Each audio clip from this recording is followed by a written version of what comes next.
இப்போது ரீசெண்டாக ஒரு நீயா நானால வந்து ஒரு பொண்ணு சொல்கிறாங்க, என் ஹஸ்பண்ட் வந்து ஃபோனோட வாழ்கிறாரா என்னோட வாழ்கிறாரான்னு தெரில அப்படின்னு. இன்னொரு ஒய்ஃப் சொல்கிறாங்க, 17 வருஷமாக நான் அப்படி தான் வாழ்ந்துக்கிட்டு இருக்கேன்.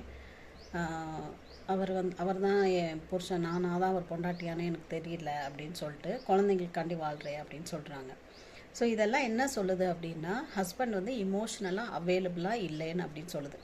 ஹஸ்பண்ட் இமோஷ்னலாக அவைலபிளாக ஒய்ஃபுக்கு இல்லை அப்படின்னா, அந்த ஒய்ஃப் வந்து குழந்தைங்களுக்கு இமோஷ்னலாக அவைலபிளாக இருக்கிறது ரொம்ப கஷ்டமாக இருக்கும். ஏன்னா ஒரு பக்கெட் வந்து ஃபில்லாக இருந்தால் தான் அந்த பக்கெட்லேருந்து இன்னொருத்தர் கொடுக்க முடியும்.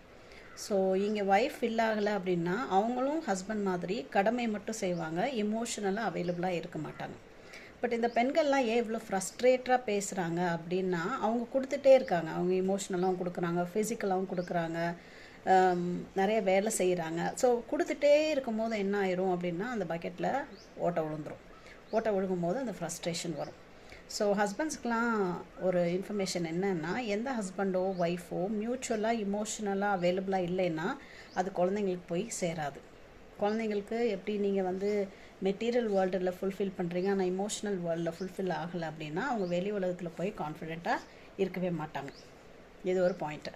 இந்த ஒய்ஃப்லாம் என்ன பண்ணுறாங்க அப்படின்னா, இந்த இமோஷ்னலாக அவைலபிளாக இல்லாத ஹஸ்பண்டோட திரும்ப திரும்ப போய் எதிர்பார்த்து ஏமாந்து போகிறது, இல்லை திரும்ப திரும்ப அதிகமாக கொடுத்து அவங்க எம்டி ஆகிறது, அதனால் கோவம் ஜாஸ்தி வருது. இது என்ன ஆகுது, இது பேர் இந்த சைக்காலஜியில் என்ன சொல்லுவோம் அப்படின்னா, இது பேர் இமோஷ்னல் டிபெண்டன்ஸ் லூப். இப்படி அந்த திருப்பி அந்த எதிர்பார்த்து ஏமாறுறது, ஃப்ரஸ்ட்ரேட் ஆகிறது, எதிர்பார்த்து ஏமாறுறது, ஃப்ரஸ்ட்ரேட் ஆகும்போது அந்த பர்சனாலிட்டியே ரொம்ப அக்லியாக மாறிடும்.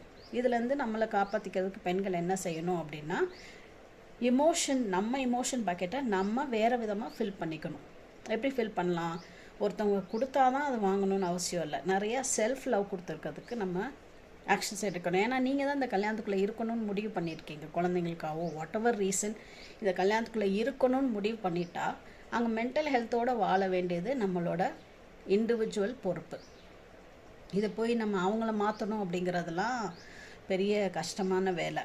இது கல்யாணம் ஏதோ உங்களுக்கு கொடுக்குது, குழந்தைங்களுக்காண்டி இருக்கிறீங்க அப்படின்ற ரீசன்ஸ்லாம் சொல்லும் போது அங்கே மென்டல் ஹெல்த்தோடு இருக்கிறதும் நம்மளோட பொறுப்பு தான். ஸோ செல்ஃப் லவ் நிறையா கொடுக்கும்போது, நம்மளே நம்ம அபேண்டன் பண்ணாமல் இருக்கும்போது, இந்த இமோஷன் டிபெண்டன்ஸ் லூப்புக்குள்ளே போகாமல் இருக்கும்போது நம்ம மென்டல் ஹெல்த்தோடு இருப்போம்.